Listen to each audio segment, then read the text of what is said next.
Latest updates ఎప్పటికప్పుడు పొందడానికి Big TV WhatsApp channel follow అవ్వండి. లింక్ డిస్క్రిప్షన్ లో ఉంది.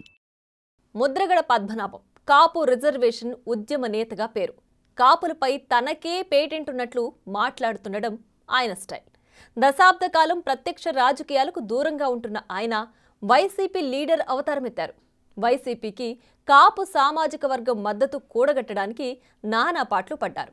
ఆ క్రమంలో ఆయన చంద్రబాబు సహా పవన్ కళ్యాణ్, చిరంజీవులపై సంచలన వ్యాఖ్యలు చేసి విమర్శలు మూటగట్టుకున్నారు. పిఠాపురంలో పవన్ని ఓడించకపోతే తన పేరు మార్చుకుంటానని శపథం చేసి పద్మనాభరెడ్డిగా మారిపోయారు. అలాంటి ఆయన తాజాగా తీసుకున్న నిర్ణయం చర్చనీయాంశంగా మారింది. ఇప్పుడు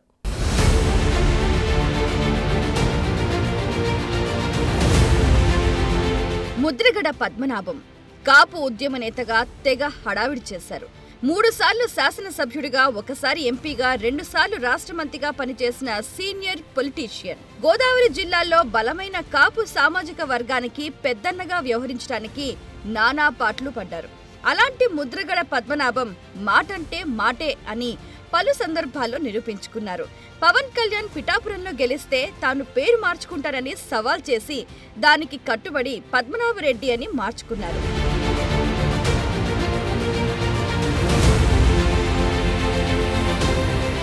పట్టుదల కలిగిన మనిషి అయిన ముద్రగడ ఇప్పుడు ఈ ఏజ్ లో, ఈ స్టేజ్ లో తన పంతాన్ని, పట్టుదలను వీడుతున్నట్లు కనిపిస్తున్నారు. ముద్రగడ పద్మనాభానిది సొంత నియోజకవర్గం తూర్పుగోదావరి జిల్లా ప్రతిపాడు. ఆయన తండ్రి ముద్రగడ వీర రాఘవరావు 1962, 1967లలో ఇక్కడి నుంచి 2 సార్లు పోటీ చేసి గెలిచారు. ఆయన మరణం తర్వాత 1978లో ముద్రగడ ఇదే సీట్ నుంచి జనతా పార్టీ అభ్యర్థిగా తొలిసారి పోటీ చేసి ఎమ్మెల్యేగా గెలిచారు.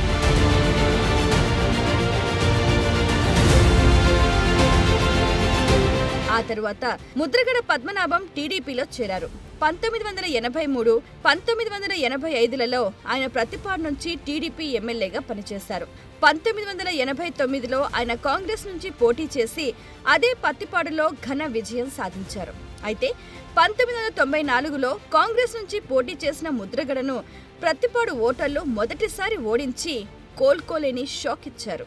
దాంతో ముద్రగడ పూర్తిగా రాజకీయ నిర్వేదానికి లోనై ఇక ఈ జన్మలో ప్రతిపాడు నుంచి పోటీ చేయనని ప్రకటించారు. అసలు ప్రతిపాడులో అడుగు పెట్టబోరని శపథం కూడా చేశారు.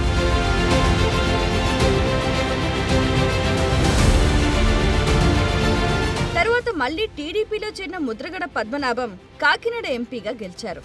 తర్వాత 2009లో ముద్రగడను దివంగత నేత వైఎస్ఆర్ పిలిచి మరీ ప్రతిపాడు నుంచి పోటీ చేయాలని అడిగారు. కానీ ఆయన ప్రతిపాడు నుంచి చేయనని మరోసారి స్పష్టం చేశారు. అంతేకాదు, కాపు ఓటర్లు అధికంగా గల పిఠాపురం నుంచి పోటీ చేస్తారని చెప్పి టికెట్ తెచ్చుకున్నారు. అయినా ఆ ఎన్నికల్లో ఆయన ఓడిపోయారు.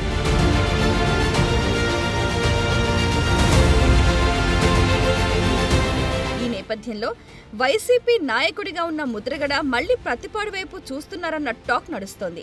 మరి ప్రతిపాడులో పోటీ చేయను అని చెప్పి దాదాపు 3 దశాబ్దాలుగా ఆ నియోజకవర్గానికి దూరంగా ఉన్న ముద్రగడ మళ్లీ ప్రతిపాడు వైపు చూస్తున్నారన్న అంశం హాట్ టాపిక్ గా మారింది. అయితే తన కోసం కాదని, తన కుమారుడు గిరి రాజకీయ భవిష్యత్తు కోసమని ఆయన సన్నిహితులతో చెబుతున్నారని ప్రచారం సాగుతోంది.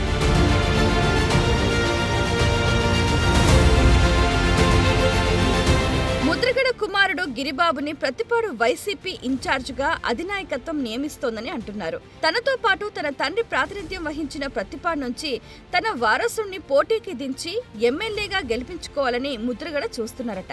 ముద్రగడకి పిఠాపురంపై ఆసక్తి ఉన్నా అక్కడ పవన్ కళ్యాణ్ ఉండటంతో ఇక కుమారుడికి గెలిచే సీన్ ఉండదని, అందుకే గత్యంతరం లేని స్థితిలో ప్రతిపాడు వైపు చూస్తున్నారని చెప్తున్నారు.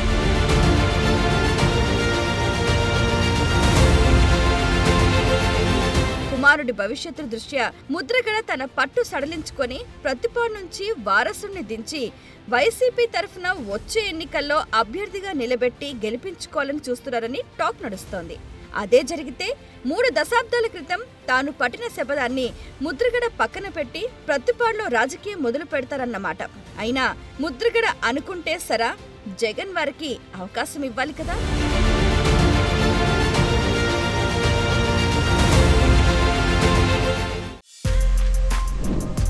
For more videos like this, subscribe Big TV channel.